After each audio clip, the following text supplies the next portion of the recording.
Ya, saya sendiri juga merasa heran ya tatkala menjelang pemilu selalu saja dugaan pelanggaran HAM di masa lalu yang diarahkan kepada para prajurit TNI termasuk saya, Pak Prabowo, ya selalu saja diungkit-ungkit kembali, dimunculkan kembali. Saya ingatkan di sini bahwa saya sebagai mantan Panglima TNI menjamin bahwa apa yang dilakukan oleh prajurit TNI selalu bertumpu kepada jiwa Sabta Marga.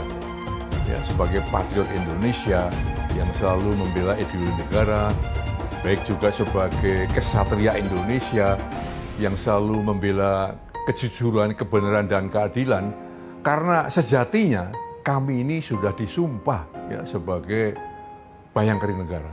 Dan itu tidak pernah kita ingkari. Calon yang saya pilih, saya katakan di sini ya, saya yang pilih, saya yang minta, saya yang memilih. Tidak ada itu dinasti-dinastian. Kalau dinasti merah putih, apa salahnya? Kalau dinasti patriotik, apa salahnya? Tim Prabowo Gibran, Koalisi Indonesia Maju mengatakan kita akan lanjutkan pembangunan yang sudah dilaksanakan oleh Presiden Jokowi. Kita tidak ragu-ragu mengatakan IKN akan kita lanjutkan. BPJS kita lanjutkan. Kartu Prakerja kita lanjutkan. Kartu Indonesia Pintar kita lanjutkan. Hilirisasi kita harus lanjutkan dan akan kita sempurnakan, akan kita tingkatkan saudara-saudara, karena hilirisasi adalah masa depan bangsa Indonesia. Sebelum saya dipanggil Yang Maha Kuasa, saya ingin melihat bangsa Indonesia menjadi bangsa yang makmur. Saya tidak mau lihat ada kakek-kakek umur 70 tahun masih menarik becak untuk cari sesuap nasi. Saya ingin memberi yang terbaik untuk rakyat saya yang saya cintai.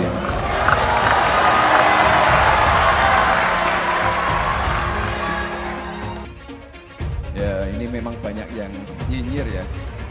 Tapi Bapak Ibu harus tahu program makan siang gratis dan susu gratis ini sudah ada di 76 negara. Dan sudah dirasakan manfaatnya oleh lebih dari 400 juta anak. Jadi ini bukan program yang mengada-ngada. Jadi ke depan untuk menuju Indonesia emas harus kita siapkan juga generasi emasnya. Anak-anak yang sehat, pintar. Itu kuncinya. Pulangkan Jokowi ke Solo. Segera.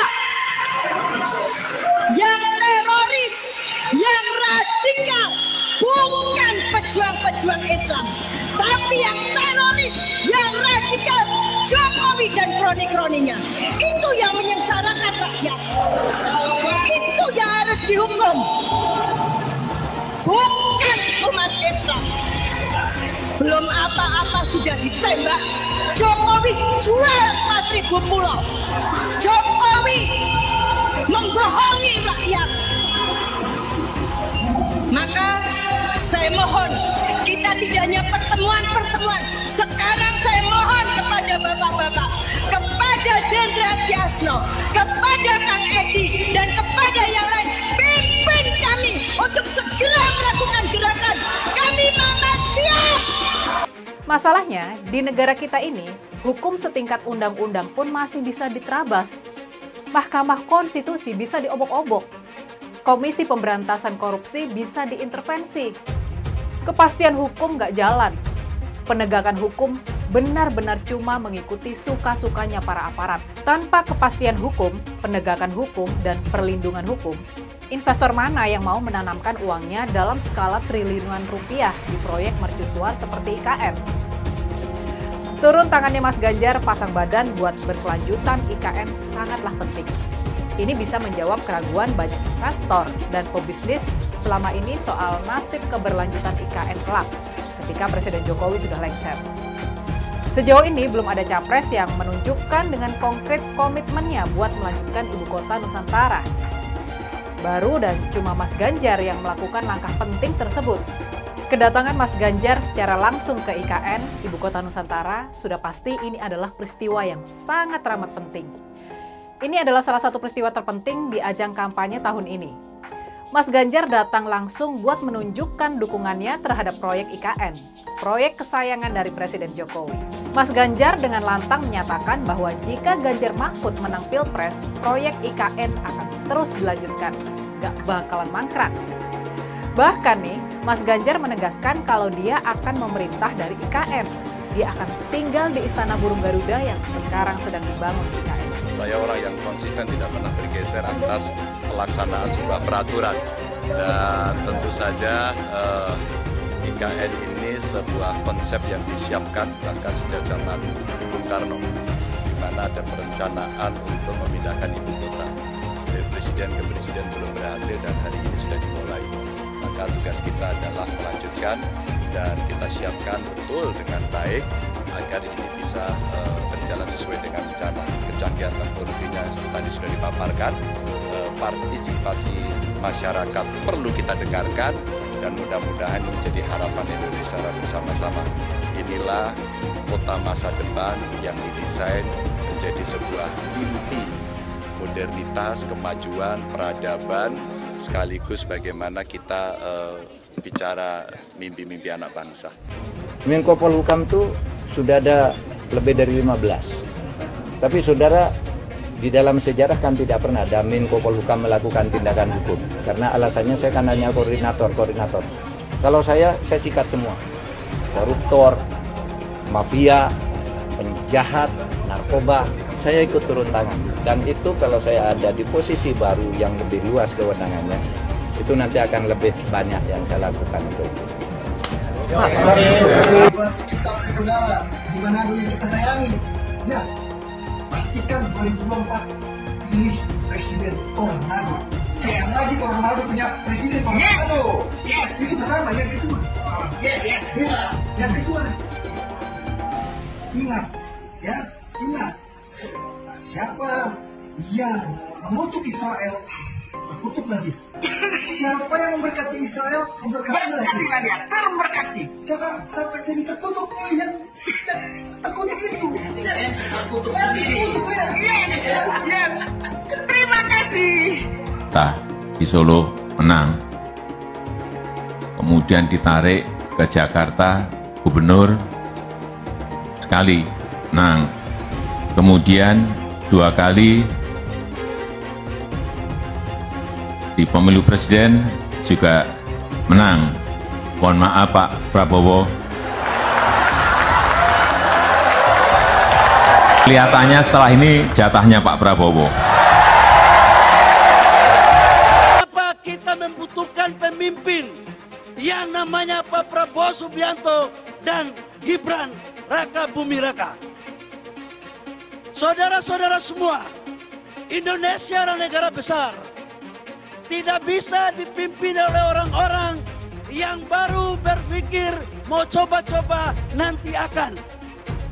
Pak Prabowo adalah figur yang sangat luar biasa syarat dengan pengalaman. Beliau adalah mantan jenderal, mantan komandan Kopassus, Pangkostrat, dan sekarang jadi Menhan yang disegani di dunia internasional.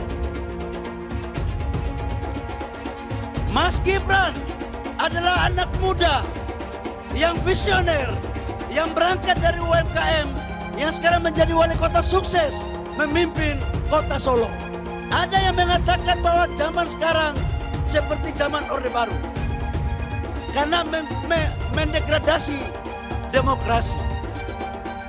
Ada yang mengatakan juga baru berkuasa sudah sewenang-wenang kepada rakyat. Bapak Ibu semua, saya ingin menyampaikan kalau di zaman Orde Baru, partai itu cuma 3. Golkar, PDIP, dan P3. Tidak ada partai lain. Dan menteri yang banyak dulu itu cuma partai Golkar. Tapi di zaman reformasi, sejak 2014 sampai dengan 2023 sekarang, menteri terbanyak itu adalah menteri dari partai pendukung pemerintah. Di antaranya adalah PDIP, Golkar, Nasdem, PKB, dan P3. Jadi sebenarnya siapa yang Orde Baru itu? Kalau ada capres-capres atau cawapres yang menyinggung kita, jangan kita tanggapi berserius terlalu. Kita happy aja, kita santai saja. Biasanya kalau yang sudah mau kalah itu panik dan bawaannya marah-marah saja. Itu biasanya marah-marah saja terus. Dan kalau yang menang itu biasanya senyum-senyum saja.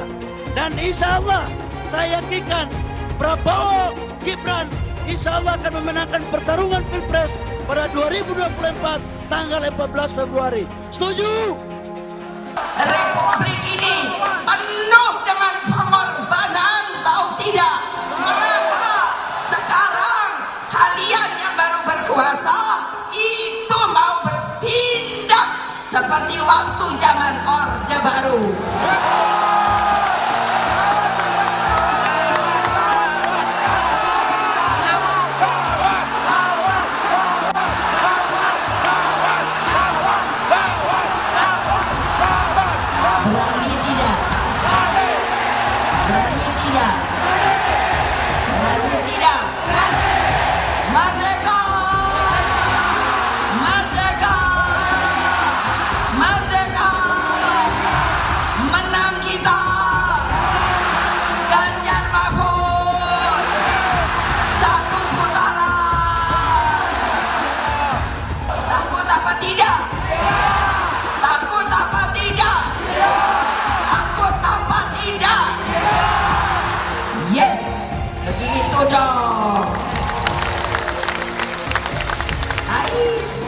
Mestinya ibu nggak boleh ngomong gitu, tapi udah jengkel, tahu nggak? Kemungkinan koalisi Ganjar dan Anies Baswedan, apakah itu mungkin akan terjadi? Dukung Ganjar dan Anies tentu punya kecemasan bersama bahwa pemilu kali ini punya potensi kecurangan luar biasa dan potensi penggunaan alat kekuasaan. Saya tetap memprediksi bahwa tetap akan terjadi 2 putaran. Beda nih dengan yang dipropagandakan oleh Prabowo bahwa pemilu nanti akan berlangsung cuma 1 putaran saja. Sekian puluh % pendukung Anies kemungkinan di putaran kedua akan pindah ke Ganjar melawan Gibran. Mereka nggak suka Anies menang sebenarnya, tapi lebih tidak suka lagi kalau Prabowo yang menang. Ini juga masuk akal. Jadi prediksi saya, di putaran kedua nanti, kalau kubu Ganjar yang lolos, maka sebagian besar pendukung Anies juga akan lari ke Ganjar.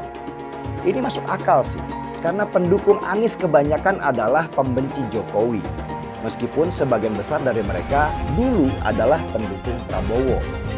Tetapi dengan adanya Gibran yang sekarang ada di samping Prabowo, maka kebencian mereka terhadap Jokowi akan semakin tinggi. Dan lebih baik buat mereka memilih yang buruk dari yang terburuk, yaitu Ganjar Pranowo. Saya selalu menggaungkan yang namanya narasi keberlanjutan, narasi penyempurnaan. Jadi nggak ada yang namanya arah baru atau perubahan. Kalau surveinya bagus, kita kerja keras lagi, biar bisa 1 putaran.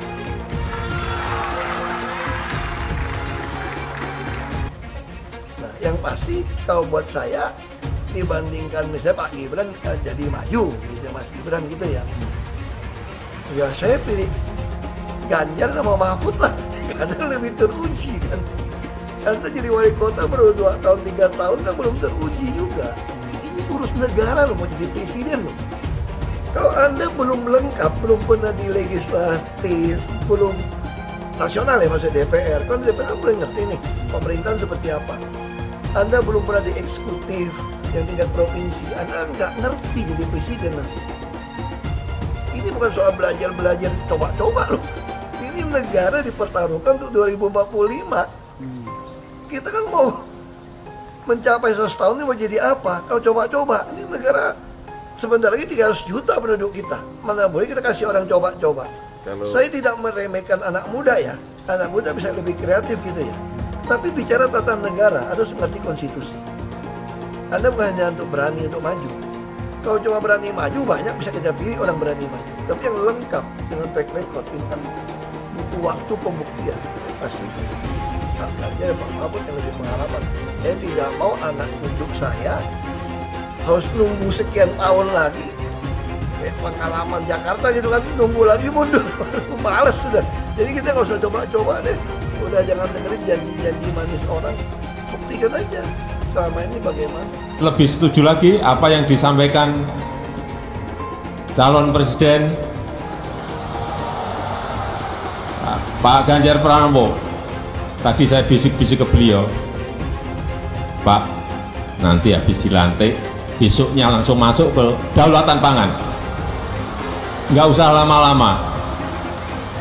Perencanaannya disiapkan sekarang, begitu dilantik besok langsung masuk ke kerja kedaulatan pangan. Sehingga swasembada pangan, ketahanan pangan, kedaulatan pangan itu betul-betul kita miliki. Dan saya yakin Pak Ganjar mampu menyelesaikan ini. Ya kita jujur aja ngomong, kalau Anda mau jadi presiden, wakil presiden. Nah, kalau tanya sama saya, kamu mau jadi politisi, mau jadi apa sih? Ya kalau nggak beres negara ini, ya saya mau jadi presiden. Karena cuma jadi presiden bisa cepat membereskan itu. Coba lihat, kayak di DKI, kok nggak ada Ahok, nggak ada demo. Kalau Ahok nggak nyalon kan nggak ada masalah kemarin. Coba kalau ada Ahok, jadi Ahok itu adalah orang yang tidak boleh di politik. Karena dia membuat bangsa ini tidak bisa bersatu. Itu terbalik-balik. Yang pengen pecahin orang siapa? Kok saya yang dituduh? Ini bagi saya itu aneh gitu loh. Tapi itu fakta. Nah, makanya saya tetap ada di PDI Perjuangan. Karena satu-satu partai yang tetap mencalonkan saya di DKI dengan ancaman macam-macam hanya PDI Perjuangan. Kata Ibu Mega, mau jadi apa bangsa ini? Kalau kamu Pak Ahok yang bisa kerja, yang jujur, tidak boleh mencalonkan diri. Masa orang yang nggak jujur, yang itu mau yang bisa dicalon, katanya mau jadi apa, bisa kerja apa? Makanya saya pribadi ya putuskan ya ikut Ibu Megawati, PDI Perjuangan. Saya itu dia bisa berani terang-terangan. Kalau di DKI dulu saya sudah mundur, dianggap bikin kacau, bisa bikin demo. Ini sesuatu yang aneh menurut saya gitu loh. Nah, Ibu Mega nggak boleh mundur, harus maju. Mau jadi apa bangsa ini katanya? Kalau kamu ditekan untuk mundur. Nah itu yang saya sampaikan. Bilang dihalang-halangi, Anies masih sering bikin acara di sana-sini. Bebas pula. Duh, nggak capek apa ngibulin rakyat mulu, Pak? Nah, yang gue pertanyakan nih, Anies itu kampanye di mana-mana sering naik pesawat jet. Nah, pesawat jet biaya sewanya dari mana, Pak? Atau itu pesawat jetnya siapa, Pak? Coba jujur deh. Karena setahu gue nih, itu punya bos Anda, Surya Paloh. Anies bicara soal pendidikan. Padahal waktu dia di Jakarta, dia sendiri nggak mampu buat memberikan bangku sekolah yang cukup waktu mimpin di Jakarta. Artinya, dia nggak mampu memberikan bukti kalau omongan dia itu bisa dilaksanakan. Anies bilang, setiap jabatan harus diisi sama orang-orang yang kompeten. Lah, faktanya di Jakarta, beberapa jabatan diisi sama orang-orang dekatnya dia. Nggak kompeten pula. Terus TGUPP. Itu yang jumlahnya seabrek-abrek, fungsinya buat apa, Pak? Kok Jakarta makin berantakan sih? Sekali lagi, Anies nggak bisa membuktikan omongannya. Anies bilang dia akan membuka lapangan kerja. Yang dulu janjinya 200.000 lapangan kerja, ternyata cuma omong kosong, alias cuma janji palsu. Soal pembangunan yang berkelanjutan. Dia bilang di Jakarta dia udah meneruskan yang udah baik. Lu jangan percaya ya, itu ngibul. Faktanya, nggak seperti itu loh. Belum lagi nih, program penanggulangan banjir. Jadi di daerah Jakarta itu ada daerah yang sebelumnya udah bebas banjir. Pas Anies mimpin, kok bisa-bisanya daerah itu banjir lagi? Gimana nggak banjir kalau kalinya udah nggak pernah dikeruk sama dibersihin, Pak? Kalau soal Jakarta, gue bisa bicara banyak deh. Jadi gue saksi bobroknya kepemimpinan Anies di Jakarta. Dan gue bisa pastiin, omongan manisnya Anies soal apa yang dia lakukan waktu mimpin Jakarta itu banyak ngibulnya. Milih Anies dan Imin setidaknya sudah menyelamatkan Indonesia dari kehancuran. Gus Dur saja dikudetanya, apalagi rakyat. Yang satu memang jago kata-kata, jago beretorika, nggak kelawan kalau soal kata-kata. Di sisi lain, kita sama-sama melihat yang sudah ditulis pakai tangan dia sendiri, pakai hati dia sendiri, lagi dia ingkari, apalagi hanya mengandalkan kata-kata dan janji. Pun demikian dengan janji Cak Ponimin. Gus Muhaimin memberikan program siapapun yang hamil yang ada di muka bumi Indonesia ini akan diberikan tunjangan selama hamil. Karena itu yang masih jomblo secepatnya nikah, hamil, dibiayai kehamilannya oleh Gus Muhaimin. Akan mendapatkan subsidi, akan mendapatkan tunjangan rata-rata 6 juta selama kehamilan. Gus Muhaimin dan PKB menang. Semua yang punya sepeda motor, BBM-nya kita subsidi gratis tanpa biaya. Siapa yang di sini punya sepeda motor? Tahun 2024 PKB menang, Gus Muhaimin presiden, disubsidi serendah-rendahnya harga subsidi BBM. Kalau PKB sekarang bukan PKB Gus Dur, ini PKB Caimin. Jadi beda, PKB-nya sudah beda. Jadi nggak bisa lagi menurut saya, memang masih tetap jualan nama Gus Dur, itu ada larangannya jelas sekali. Tapi ya namanya orang masih mencuri-curi, kebiasaan kayaknya mencuri-curi. Mencuri partai, sekarang mencuri gambar. Gus Dur pendiri partai, orang yang dikatakan oleh Caimin sebagai guru politiknya, malah dikudeta, apalagi rakyat. Susah kan mau milih pemimpin seperti itu nanti? Pak Prabowo hari ini adalah calon presiden dari Partai Gerindra.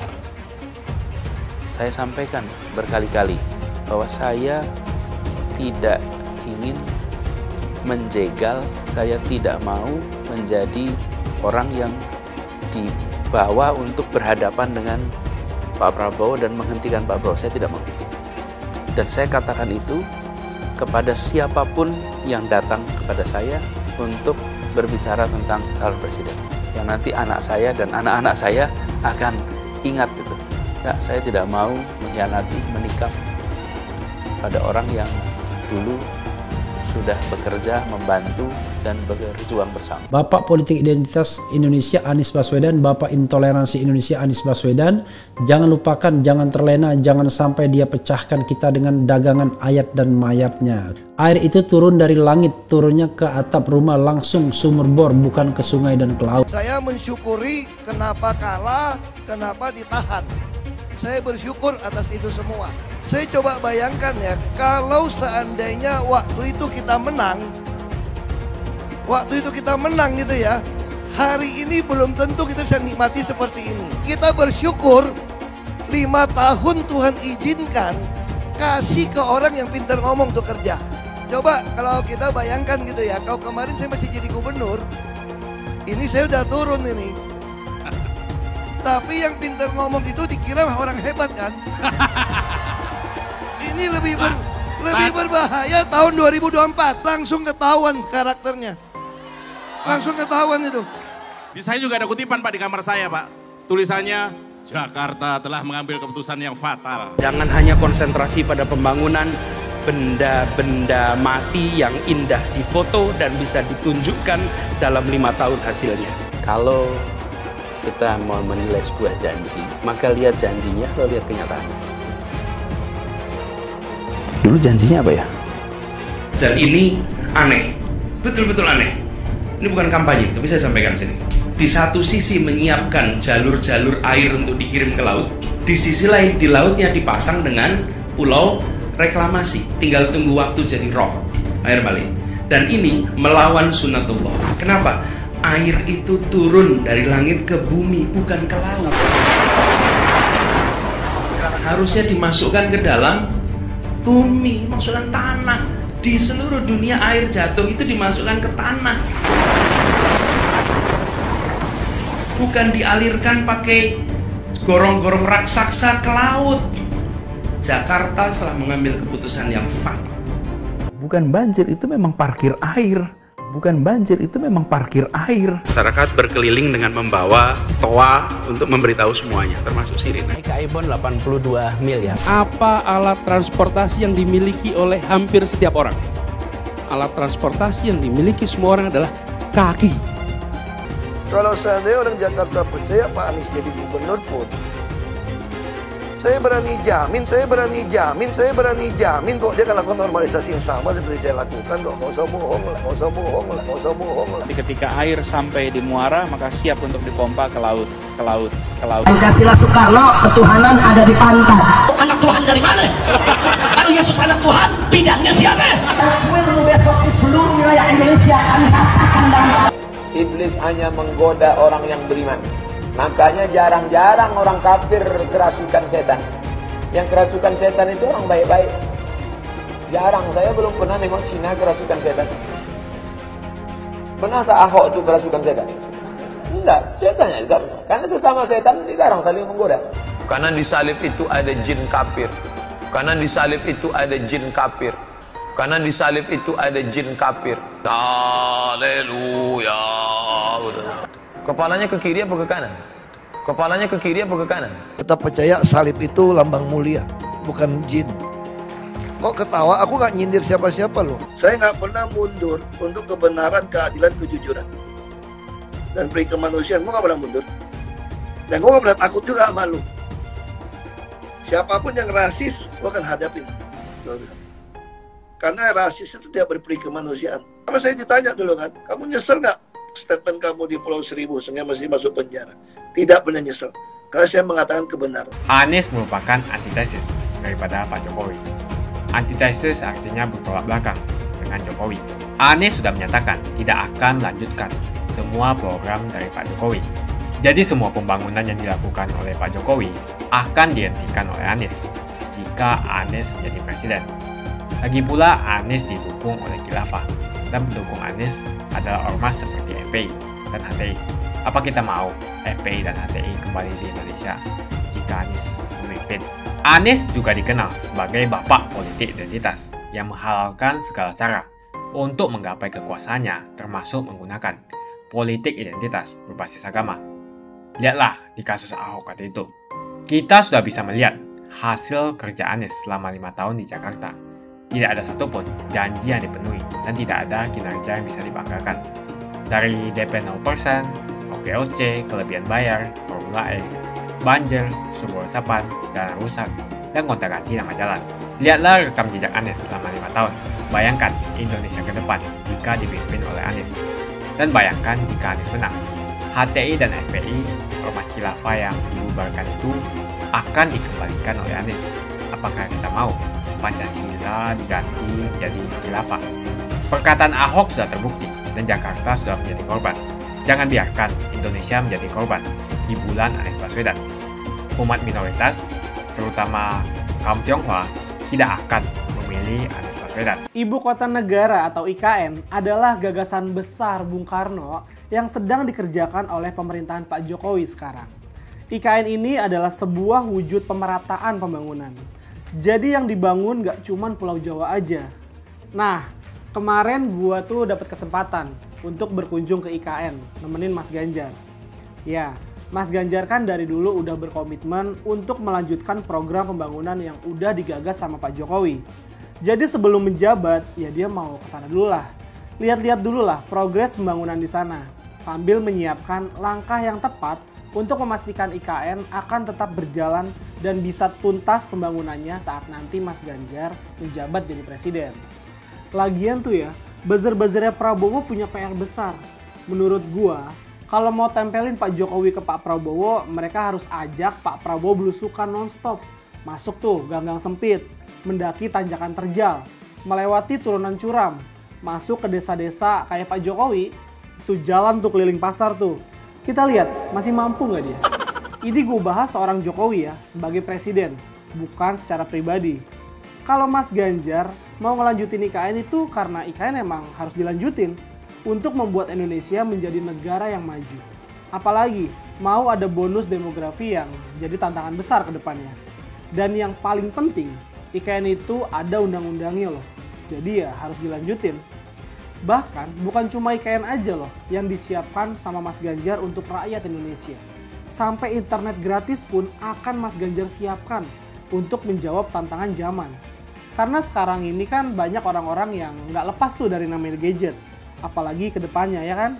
Dan Mas Ganjar tahulah kebutuhan itu. Jadinya internet gratis akan jadi program unggulan Mas Ganjar dalam kampanyenya di masa pemerintahannya nanti. Dan jangan lupa, yang berjuang buat menangin Pak Jokowi bukan lu doang. Gua juga ikut. Bahkan Mas Ganjar itu adalah salah satu orang yang juga besar kontribusinya untuk kemenangan Pak Jokowi tahun 2014 sama 2019. Jangan lupa dulu lawan kita siapa. Jangan lupa dulu yang nyebarin obor rakyat siapa. Jangan lupa yang bilang Pak Jokowi pelangak pelongo itu siapa. Jangan lupa juga yang bilang Pak Jokowi presiden boneka siapa. Dan jangan lupa siapa yang ngebela Pak Jokowi waktu itu. Buzzer-buzzernya Prabowo ini emang kelihatan mati kutu kalau udah bahas prestasi dan rekam jejak. Mereka tuh kayak bingung mau ngangkat prestasi Prabowo yang mana. Nggak jelas prestasinya apa. Mau ngangkat prestasi cawapresnya juga susah. Karena sehebat-hebatnya Mas Gibran, toh nanti dia cuma jadi cawapres kok. Yang megang kekuasaan kan presiden bos, bukan wakil presiden. Rakyat udah mulai paham soal isu ini. Plus, urusan asam sulfat kayaknya bakal panjang banget. Tapi nih ya, yang buat gue pengen ngakak banget. Banyak buzzer-buzzernya Prabowo yang panik atas program Mas Ganjar ini. Ya, kebetulan ada beberapa teman gue lah di sana yang dulu pernah berjuang bareng tahun 2019. Mereka itu kayak nggak terima kalau Mas Ganjar mau nerusin IKN dan beberapa program keren Pak Jokowi yang lainnya. Kalau gue tebak sih, ini karena mereka cuman mau nama Pak Jokowi nempel aja sama Pak Prabowo. Mungkin mereka dikasih tugas untuk dibisikin ya isunya kalau misalkan seolah-olah Pak Jokowi itu punya Pak Prabowo. Padahal ini mah masalah program pembangunan negara loh, bukan soal pribadi Pak Jokowi. Kok pada baper ya? Emangnya IKN dibangun pakai duit mereka? Santai aja bos, katanya mau pemilu yang riang gembira. Jadi yang mereka bisa jual cuma Pak Jokowinya aja, yang saat ini popularitasnya masih tinggi. Buzzer-buzzernya Prabowo tuh kalau ditanya soal prestasi Prabowo langsung dijawab muter-muter gak jelas. Dan ujung-ujungnya berlindung di balik nama Jokowi. Ya, begitu teruslah sampai Naruto muncul dari langit. Nah, karena itu mereka tuh kelihatan pusing saat Mas Ganjar mau lanjutin program Pak Jokowi.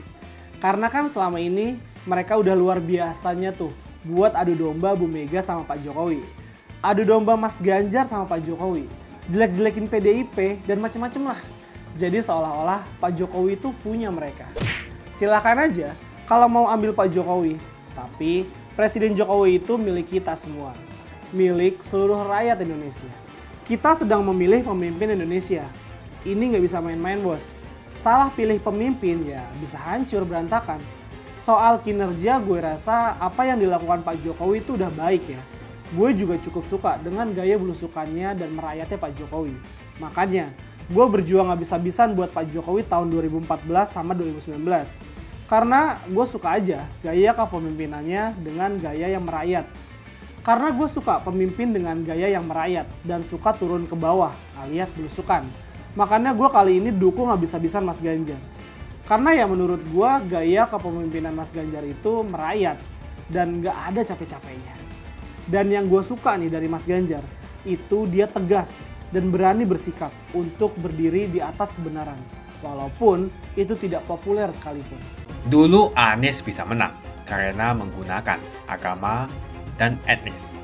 Isu agama, ras, dan antar golongan dinikmati oleh relawan Anies. Saat itu Anies didukung oleh FPI, HTI, dan pengasong khilafah lainnya. Pada akhirnya Ahok harus kalah, namun kekalahan dia adalah kekalahan yang membuka mata rakyat Indonesia bahwa masih ada orang-orang yang menang dengan cara menggunakan politisasi agama atau politik identitas berbasis agama.